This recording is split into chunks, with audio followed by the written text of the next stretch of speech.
చంద్రబాబు పవన్ కళ్యాణ్లకు దిష్టి తొలగిపోవాలి. రాష్ట్రానికి ఆపద్బాంధవులుగా ముఖ్యమంత్రి చంద్రబాబు నాయుడు, ఉప ముఖ్యమంత్రి కొణిదెల పవన్ కళ్యాణ్లు ఆపద సమయంలో ప్రకృతి వైపరీత్యాలు ఆదుకున్నారని తెలుగు మహిళలు పేర్కొన్నారు.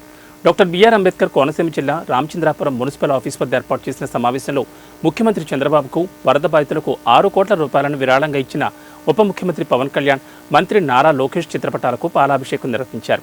ఈ మేరకు దిష్టి తీసి గుమ్మడికాయలు పగలగొట్టారు. కూటమి ప్రభుత్వం చేస్తున్న సేవలకు వారవలేక జగన్మోహన్ రెడ్డి కుట్రలు కుతంత్రాలతో అనేక అసత్య ఆరోపణలు చేస్తున్నారని ఆగ్రహం వ్యక్తం చేశారు.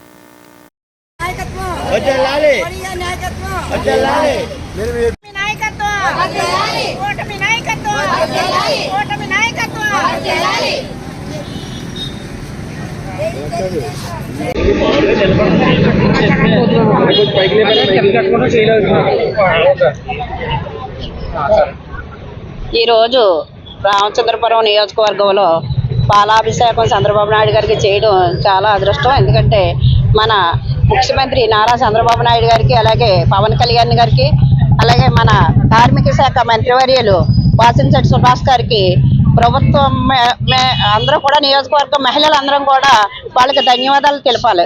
ఎందుకంటే ఈరోజు మొత్తం విజయవాడ అంతా కూడా బీభత్సమైపోయి వరద నీటిలో ఉన్న ప్రజల్ని చంద్రబాబు నాయుడు గారు మోకాళ్ళు నీటిలో వెళ్ళి ఆయన నేనున్నాను, మీకు అండదండగా నేను ఉంటాను అని ప్రజల్ని ప్రోత్సహించి ధైర్యం చెప్పిన ఎవరైనా ఏకైక నాయకుడు ఉన్నారంటే అది చంద్రబాబు నాయుడు గారే. ఎందుకంటే ఆయన 74 సంవత్సరాల వయసు అయింది. ఆ వయసులో కూడా రాత్రి లైట్లు వేసుకుని ఆయన ప్రజల కోసం పోరాడారంటే అది మన రాష్ట్ర ప్రభుత్వం చేసుకున్న పుణ్యం. ఎందుకంటే ఈ రోజుని ఆ బీభత్సాన్ని ఎవరు పోర్చలారు.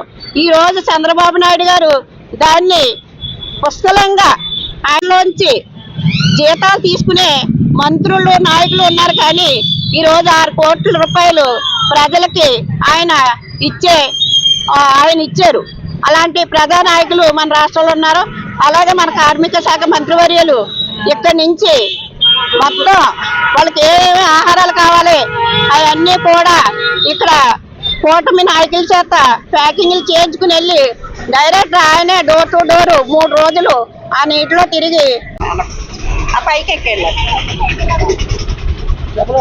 అందరికీ నమస్కారం అండి. మొన్న గత వారం నుంచి కూడా విజయవాడ మహానగరంలో ఎంత వరద వచ్చిందో మనందరం కూడా చూసాం. చాలా ప్రజలందరూ కూడా, విజయవాడ నగర ప్రజలందరూ కూడా ఈ వరదలో చిక్కుకుపోతే ఏమైపోతారని మనందరం కూడా చాలా భీతిల్లిపోయి చాలా ఇదిగా ఫీల్ అయ్యాము. ఒకటి ఏంటంటే వరద రావటం అనేది చాలా విపత్తు, పెద్ద ప్రమాదమే. కానీ వచ్చినా కూడా ఈ రోజు చంద్రబాబు నాయుడు గారు